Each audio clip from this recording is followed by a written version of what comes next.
Olá e bem-vindos ao Geração 2030. É um processo físico-químico essencial para a manutenção da vida na Terra, pois é através dele que se inicia toda a cadeia alimentar. No programa de hoje vamos falar de fotossíntese. Alguém sabe o que é? É o processo que as plantas fazem para libertar o oxigênio. Isso é quando as plantas produzem o seu próprio alimento, quando absorvem o dióxido de carbono e absorvem também a luz. É o processo que as plantas usam para fabricar o seu próprio alimento. Através do processo da fotossíntese, a planta produz o seu próprio alimento. A fotossíntese é a função que os seres clorofilados fazem, em que, através da energia luminosa, captam a radiação solar e convertem esta energia luminosa em energia química.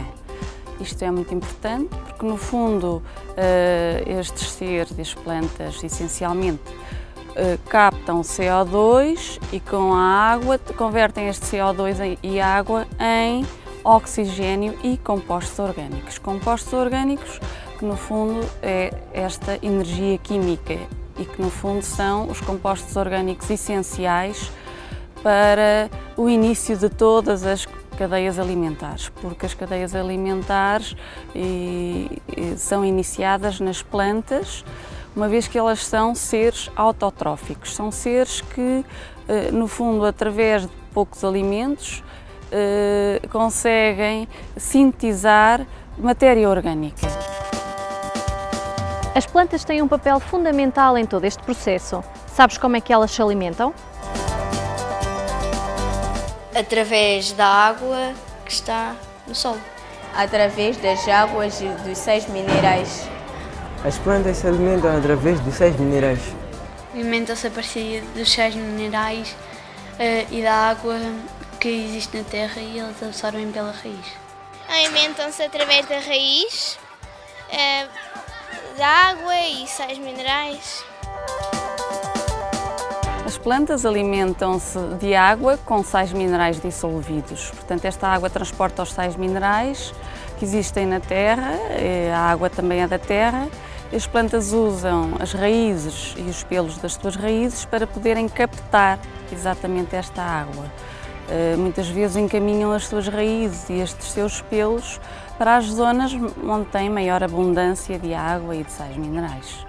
Portanto, as necessidades alimentares das plantas são poucas, são reduzidas e elas são dos poucos seres autotróficos exatamente porque conseguem alimentar-se e viver apenas à custa destes alimentos. Mas não são só as plantas que conseguem produzir o seu próprio alimento. Dentro destes seres clorofilados estão as plantas, mas também bactérias e cianobactérias, a que se junta agora uma recente descoberta. Recentemente também se descobriu que há uma lesma do mar e, portanto, um ser diferente de todos estes e de todos os que tradicionalmente se conheciam, que também faz a fotossíntese. No fundo, a lesma do mar vive num microambiente, num ambiente cheio de algas verdes e, de algum modo, conseguiu integrar o DNA no seu DNA, incorporar, no fundo, esta capacidade de produzir clorofila e, portanto, de fazer a fotossíntese. Ainda hoje penso que não se sabe bem exatamente o mecanismo genético pelo qual ela fez esta introdução, mas a verdade é que tem essa diversidade genética, esta riqueza genética incorporada no seu DNA e, portanto, recentemente descobriu-se isto.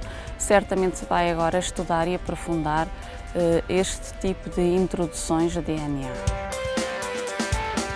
Ponto final no Geração 2030 de hoje. Contamos contigo no próximo programa. Até lá!